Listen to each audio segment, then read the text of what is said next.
Dan, dan, dan, ready, sus amigos, capítulo 19. Ahora leemos la fogata.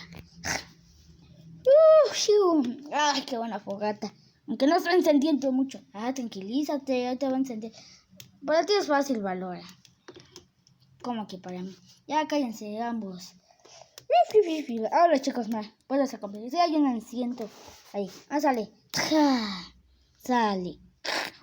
Siento como un papel en mi piso. Voy a ver. ¿Pero qué?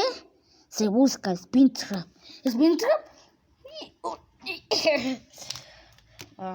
¿Estás bien? Sí. No sé qué le pasa. Sí, yo qué sé. Creo que estoy enfermo.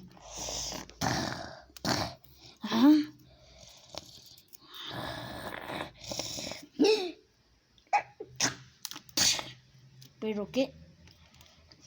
¿Creen que están bien, amigos? No que sé, pregúntale si está bien. Ok. Oye, amigo, ¿estás bien? ¿Sí estás bien? Cállate, bombón. Cállate tú. ¿Estás bien? Pero, oye, tranquilo.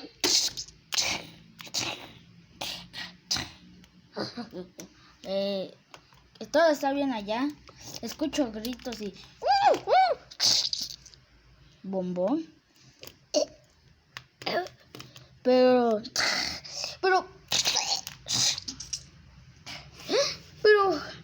¿Sigues tú?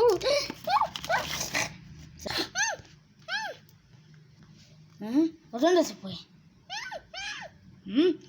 Te encontré. Acá nadie me va a encontrar porque estoy escondida. ¿Pero qué? No es suficiente.